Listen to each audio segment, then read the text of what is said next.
they needed to at least come away with a victory over these next 2 weeks. Obviously, they didn't get the victory that they needed against the Broncos, horrific fashion, whatever, we move on. But if they could get a win here against the Eagles, now look, it sounds crazy to talk playoffs at 2-5. I don't think that that's the primary topic here about playoffs, but as it pertains to having a relevant season, because we all know the other storyline is going to be Brian Daboll and Jaxson Dart and evaluating them for the final 10 games here. Bowen. But yeah, exactly. Bowen, whatever. And he's taking accountability for the defense. Okay, that's very nice of you. Yeah, well, it'd be nice if you actually got some different results, and maybe that'll happen this weekend. I think the Eagles are vulnerable here. I don't think the Eagles are as unbeatable as even it may seem after riding the ship against Minnesota. Look what happened with Minnesota last night. God. I just think they stink. So I think this is a big game, and if the Giants can get this, I realistically do think that they could get to 9 wins. So will that mean playoffs? Who the hell knows? But this is an important game, not just in the evolution of Jaxson Dart, but as it pertains to the 2025 season. Well, if I was Chauncey Billups or if I was Rozier, I would bet on the Giants not making the playoffs. Oh, come on. Come on. I would. But to me, and I hear you, and we've talked about that. I'm not saying that there's no path there. It just seems a little sped up, the timeline here. And I'm trying to keep my eye on the prize, and the prize is Jaxson Dart. The prize is that the Giants had their franchise quarterback. Now, I'm with you that Philly is Giants just whacked them. So to sit here and say they can't beat Philly is asinine.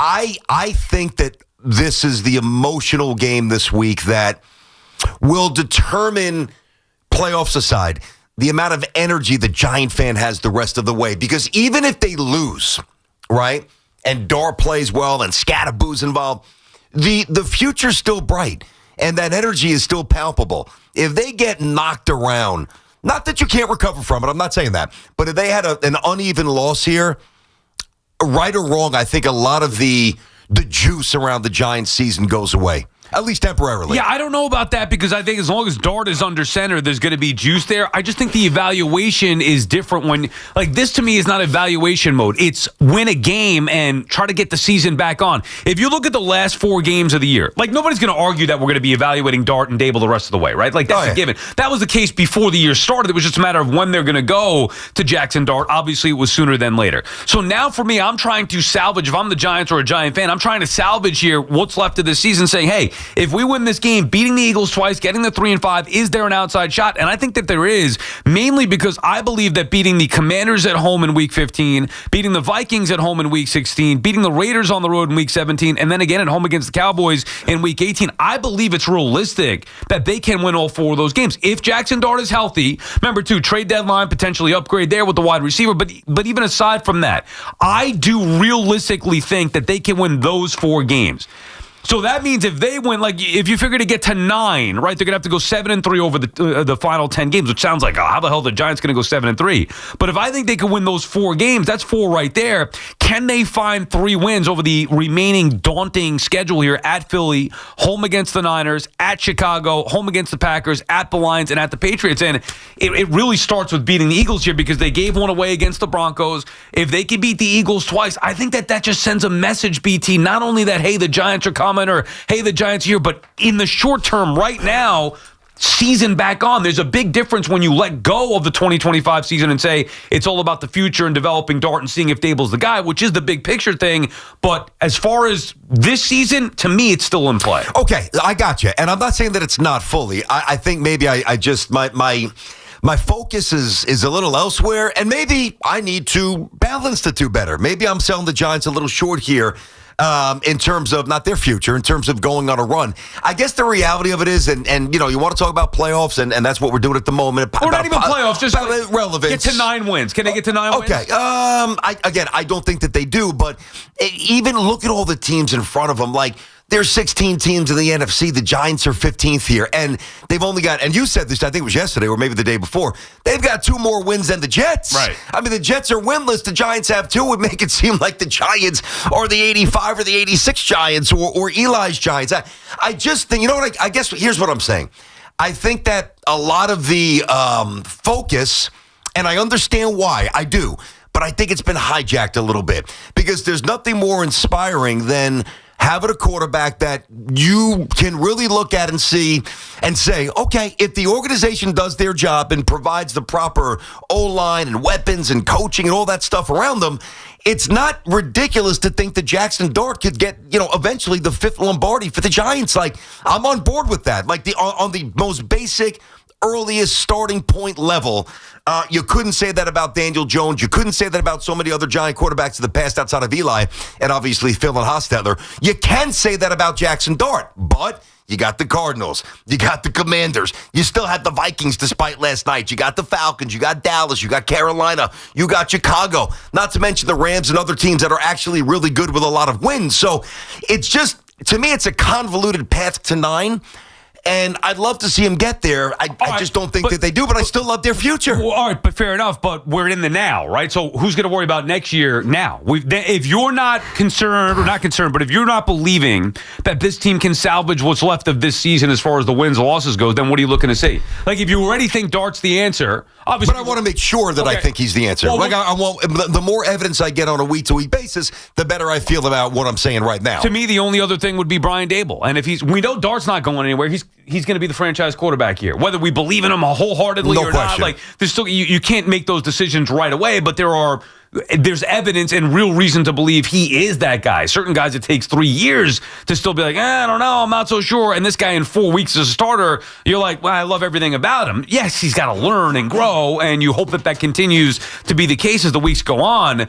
But if it's not that, because he's not going anywhere, and it's not the season meaning anything as far as the wins, losses go, then it's about one thing with Brian Daboll. And even in that case, I still think this is a big game because they need to show that they can respond from what happened a week ago. It can't continue to be the same thing for Daboll, that they're close in these games, but finding ways to lose as opposed to winning them, which has been the constant for 4 years. Mm-hmm. That's got to stop. It should have stopped this year. With Dart, without Dart, it doesn't matter. They shouldn't have lost that Cowboys game. They did. They shouldn't have lost the Broncos game. They did. Saints. But that's a different game to me. Yeah, I don't know why. Why would you lump that one in? I mean, because they should have won. I mean, based on why should they have won? They turned the ball over 5 times. Yeah, but think about that. They might not do that again for another 20 years. Have 5 turnovers. So to me, that's out of character for even a bad NFL team. So I just think it's kind of an outlier where if you turn it over 3 times, you win going away. But that happens. But the 5 turnovers doesn't happen. Well, but when it happens, you're going to lose a football game. Like, I don't look at that game, the Saints game, and say they should have won that game at all. They had 5 turnovers they deserved to lose, rookie mistakes all over the place. But I look at the Cowboys game and the Broncos game. They had a lead with under a minute to go. Like, they scored twice dagger touchdowns. That should have been it. Game over. Figure out a way to put that game away, and they didn't. That's why I say that they had leads literally with under a minute to go. I'm not just saying on paper, well, they should have beaten the Saints. No, they shouldn't have. The Saints took it to them because the Giants turned the football over 5 times. So those are, even if you say one of the games with Dallas and Denver, they should have won. And that's a completely different story. So that can't continue to happen. A game like the Saints, whatever, you played a bad game, you're going to get beat. And if they play a bad game against the Eagles, they're going to get stomped by the Eagles here. Even if they play a good game, they might get beat by the Eagles. But to me, the season is still in play here with their record even being what it is. And even if you don't believe that it is, it's still then about evaluating not Jaxson Dart, but Brian Daboll. Let me ask you this. Is there any middle of the road here? I almost, at least the way, think about how we might come in on Monday and the possible reactions. And let's hope let's hope that this is what we're saying on Monday. Dart played well. Giants played well. Daboll was buttoned up. Giants won. They swept Philly. Season on. That's plausible. Well, or each game, like this game to me still means something. If they lose this game at 2-6, hard to. Then it's almost impossible. Now it's a Hail Mary pipe dream. I mean, you need too many things to happen. It's unrealistic at that point. They're going nowhere this year. Could they? And by the way, 9 is not even a guarantee until I get in. Not for sure. But at least that's still, in my mind, a realistic goal. Okay, fair enough. So think about that. So that's the one scenario that I paint, and that would be an amazing conversation to have. And it's possible. The other conversation would be they get stomped. Right. Now, again, that's why I say, I asked, is there a middle of the road here? And I know that there is. Like, they can lose a fairly competitive game. Dart could be good, but not great. Of course, there's always a middle road. But I have a tough time believing there's going to be a middle road, which is why I think Monday's going to be a very definitive show. That's my read now. Giants play well. Dart looks good. Daboll's good. Season on. Yeah. Or, all right, we kind of jumped in the pool face first, and we were excited, and this is a bit of reality check here. year, and Dart showed some rookie warts, and Daboll, and let's go with that conversation. Who's coaching the Giants next year? And the Eagles win a couple of Thursdays ago was obviously a bit of an outlier. Philly's ready to take off, which I believe that they actually are. Right. I know you don't believe that quite as much as I do, but I think they're ready to take off. And now it's like, all right, yeah, Giants are 2-6. Who's coaching? What's the story?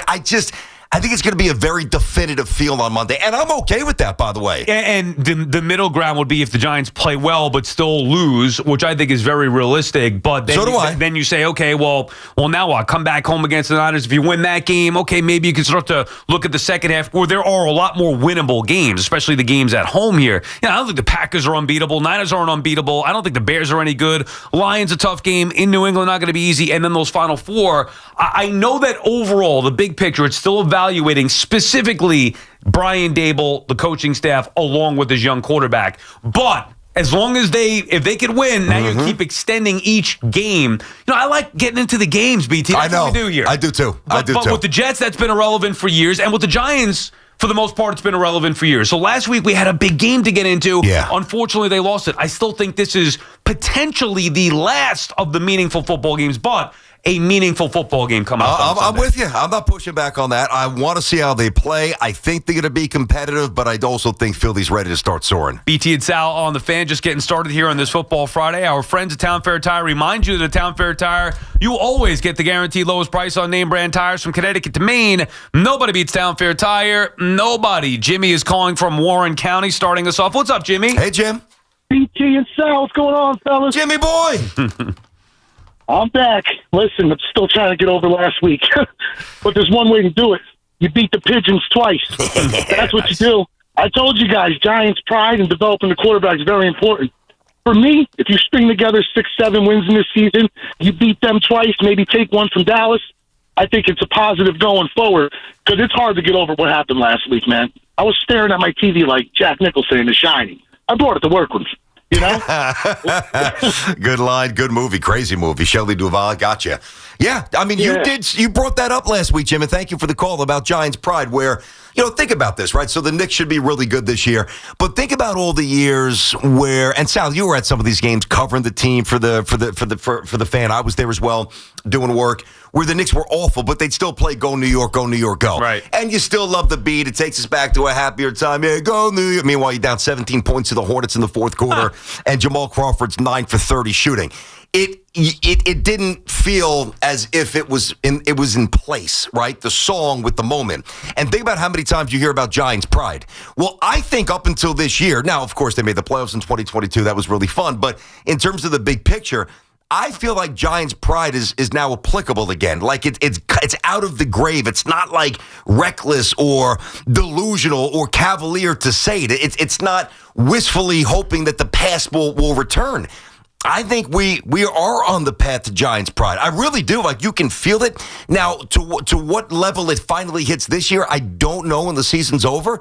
But the early stages of Giant pride, we're here. And if they ever win this game on Sunday, it's going to be back in full force. I do think it's back. I do think the fact that the Giants, we said this even, really when Jaxson Dart first stepped his foot on the field as a starter against the Chargers, really that's when you could see it being back on. But then especially against the Eagles on that Thursday night was, okay, the Giants are back. Meaningful football is back. Unfortunately, a brutal loss last week. It takes a while to get over that. The best way to do so is going out there now and beating the Eagles this weekend. Nick is calling from Monmouth County, New Jersey. What's up, Nick? Hey, guys. How you doing? Good. Hey, Nick. So, look, I'm a big Giants fan, and I'm loving what I'm seeing out of Dart and Scatterboo and, the defense outside of, the end of the game last week.